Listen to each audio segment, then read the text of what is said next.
People are always really surprised when they find out where I come from. There are currently 542,000 youth in foster care. Like me. like me. Like me. Like me.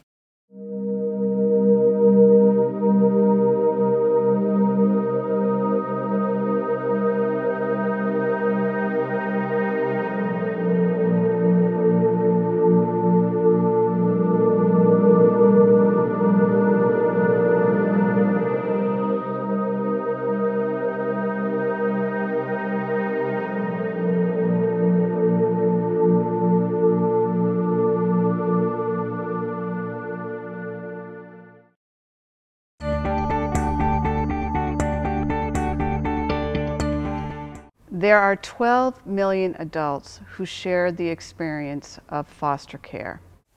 A handout when you turn 18 is not independent living.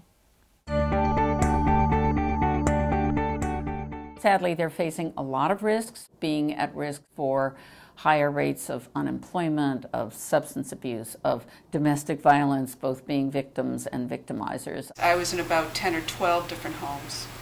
I don't know how many, because quite frankly, I've never gone back to the diaries that have recorded everything. The problem with the system now is that because it is so crisis-focused, it's missing other key components that allow for a child to grow.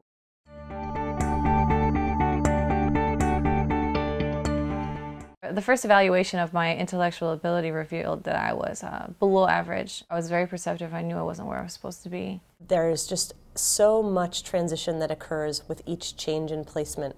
And then on top of that, when we're talking about school performance specifically, young people fall behind about 6 months with every transition. It's not that young people in care are necessarily more at risk, it's that their situations and the systems that they're involved in put them at risk. The tremendous amount of trauma that's involved in transitioning from placement to placement with every move.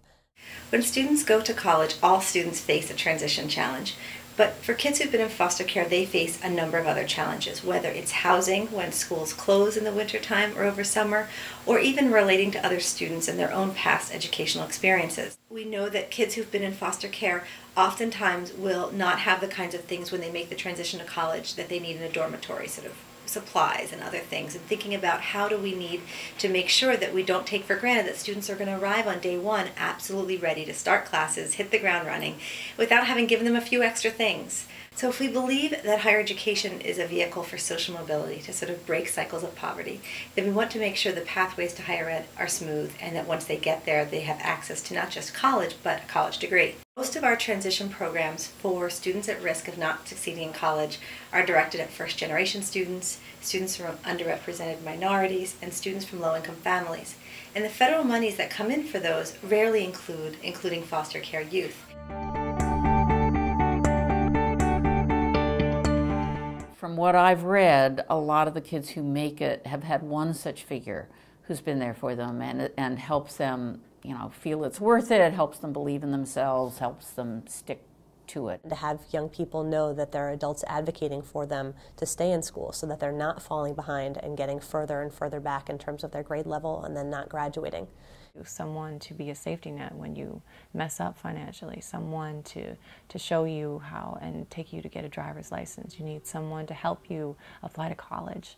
You need someone to encourage you and help you get through whatever, the psychological ramifications you're dealing with simultaneously while you're trying to live your life. I look at my own life and see those times when an adult intervened. Because I happen to be a good writer, I won an award in high school, which sent me off to Emerson. And because I went to Emerson for that weekend, I wound up going to Emerson for college, because it was the only exposure I had.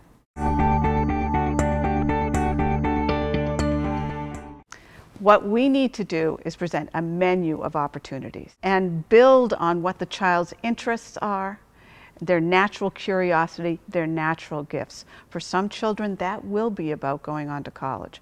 For others, it will be about going into the service. For others, it may be a vocational school. I think we have to remember that when foster care youth enroll in college, the campus environment is now their home. There's not a second home for them to go back to. I'm in grad school because I want to be a professor.